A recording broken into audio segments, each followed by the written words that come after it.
No. Let's not get right into playoffs. There's been a wild week, a wild few weeks, probably a wild month in media. It's all your fault. I'm Thanos. I keep telling y'all that I'm Thanos, and nobody wants to listen to me. Actually, Kwame Brown might be Thanos. That's true. Yes, he is. Yeah. Nah, he could be Galactus. Galactus. Thanos is always around. Galactus just pop up and now you dead. And eat your whole Yeah, and Thanos ain't even got time for none of these Avengers, X-Men, Fantastic Four games. I'm gonna throw these planets at you. That's it. You're dead. But I don't even. Where does this start? It started with me, but then it got off me quickly. Yeah, my God, won't he do it every time? God just threw them out there. Yo, every time it looked like the stars are aligning and they getting Joe out of here, somebody come right along and do something. You got to know the waves of the internet. The internet works in waves. It's important to say that. Everybody is trying to incorporate the internet into their ecosystem, whatever that is, whatever their world is. And if you don't get it, you don't get it. For me, I get that this shit works in waves, shifts, and cycles. And the internet has been at work. I'm still dark, have been dark, been getting a lot done, been being real productive, blah, blah, blah, all that good shit. But Kwame Brown, salute to this man. Tearing their asses up. Oh, yeah. I don't want to say tearing their ass up, but he's making his presence felt. He's making his voice heard. For those of you that are unfamiliar, Kwame Brown was the number one overall draft pick in the NBA in 2001 to the Washington Wizards. Mm-hmm. Michael Jordan was in control of the team back then. Kwame Brown is straight from high school. He was 17, 18 years old, and Michael Jordan's tutelage was a lot. It was rough. Rumor has it that Doug Collins' tutelage was a lot. Oh, we saw Mike's tutelage in the documentary. We saw it. We saw it. Imagine being 18 and getting that type of treatment. Yeah, everybody does ridicule, criticism. Yeah, everybody that's tough. don't respond to that shit the same way. I said that the other day. Yeah. Like, yo, as a coach, you got to know how to talk to your players to maximize their contribution. And everybody wasn't prepared for Mike. And veterans didn't like Mike. I'm sure that's pretty damaging when you're that 17, young. it's Mike. To come back from that. Yeah, it's the greatest basketball player. Ever. You grew up certainly at that point. Ever. That you could even make arguments. He's ripping you. So it's like, that'll fuck That's you some up. trauma. So people, not only is that trauma, but people have made whatever jokes they've made for 20 years, and now Kwame Brown has resurfaced and addressed a lot of it. And in the past month, he's addressed it with some of our favorite media people, i.e. Matt Barnes and Steven Jackson from Up in Smoke, or All the Smoke, I'm sorry. One of my favorite pods, as well as Charlamagne. Mm-hmm. That has been where most of the focus has been, right? Stephen A. Smith. Stephen A. Smith, Jamel Hill. I won't get into all of that because that's kind of been passing. The consistent theme has been whatever's been going on with Kwame Brown, Steven Jackson, Matt Barnes, and Charlamagne. Right. Over the weekend, we saw an apology from Steven Jackson, where he basically said, yo, that was a teammate of mine.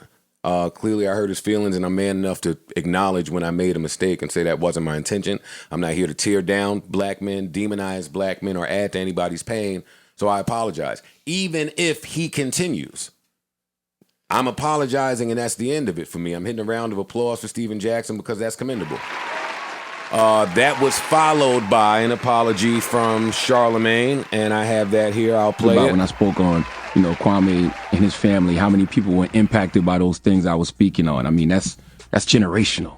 Okay, I caused pain and unintentionally poked at people's wounds. Okay, wounds that will probably never heal. And I can't take back those words, but I can't apologize. I think oftentimes we, meaning black people, we fight each other with our demons, whether true or false, whatever is the worst thing we know about a person or think we know about a person, we default to that. And that was not my intention. I was not in any way, shape, or form trying to paint Kwame in a negative light. Okay, that black man is not my op. He wasn't my op when I said it. In my mind, I'm defending that man, but I should have been defending him as Leonard, Charlamagne the God, McKelvey the professional, and not Leonard, Larry, whatever you want to call me from Moncks Corner, South Carolina, talking like I'm home in the town on why I believe they need to leave Kwame Brown alone. That was whack. Because the conversation didn't even have to go there. The conversation should have been about basketball. Yes, leave Kwame Brown alone because he achieved a goal and a dream that 1.3% of NCAA seniors I'm letting it rock. achieve. And Let the whole apology rock. 0.03% of high school seniors. You know how much small a number that is? And, that's just simply being drafted in the NBA. If you play 13 seasons and make $65 million, you're a success. Okay? If you work 13 years anywhere and make that kind of money, you're a success. So salute to that man. It is a the only apology expectation season. we have to live up to is our own. That's why I always say success is subjective. Okay? My views of success may be different than yours. As long as you're happy, that's all that matters. But we didn't even get into that conversation because my mind automatically went to something that it didn't even have to go to. And doing that, I unintentionally. All right, shut I didn't up. even think about when I spoke on. Enough. All right. So there, we have apologies all around the board. This seems to be over. How are we feeling? Well, he didn't accept. He the didn't apology, accept his though. apology. He said, fuck his apology. Yeah, he said, "Fuck your Oh, yeah? apology." Yeah. Yeah, flat out. Damn. Like, again. And to that, you say, You know, I think a lot of it. can I get your You know I'm not really the industry post-Listerine dude. voice? Can I get your post-Listerine Man, voice? shut up, yo. You know I'm not the industry dude, but I think that it's damage control. I think that if you were sincere in how you felt, you pushed the black people narrative, you pushed the trauma narrative all the time, and you wouldn't have said that shit. Like, you're a veteran, you know better, you wouldn't have said that shit.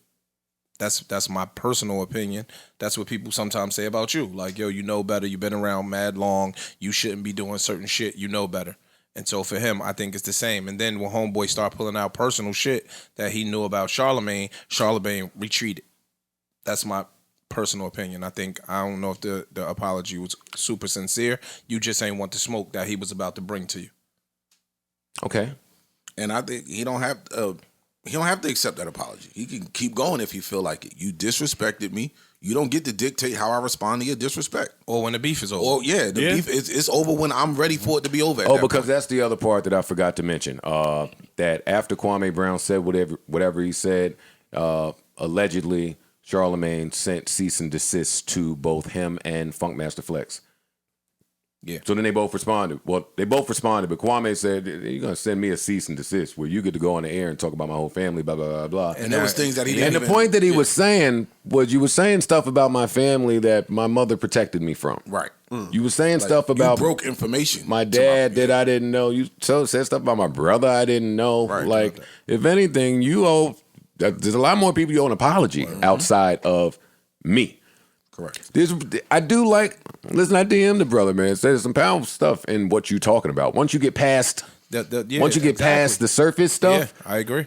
he talking that shit. And that's what, like, yo, again, he's talking about the black narrative. He's talking about a whole bunch of shit. How when you get a platform and you get a voice, you start tearing us down, and they'll let you rock. They'll let you rock. Start saying something about some of them other groups. They shutting that shit down. But with us, they'll let you go. You could nigga bitch all day, but you start saying something about somebody else, it's gonna come to a halt. And that's what he's basically preaching. Like, yo, y'all tearing us down. He's like, yo, I'm a bus. My mother lives on a golf course, nigga. He's made $65 million. People gotta stop bringing people's families into shit. Yeah, too. like, again, if he made $65 million, only us, do you call that a bus?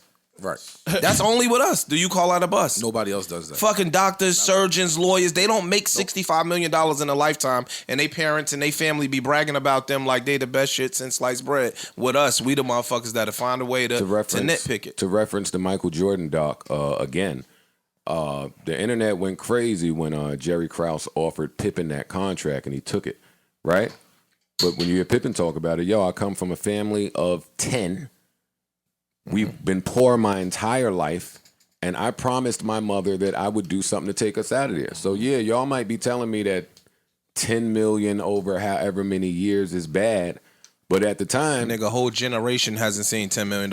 You take everybody in his family and put them together, and they ain't make $10 million collectively. yeah.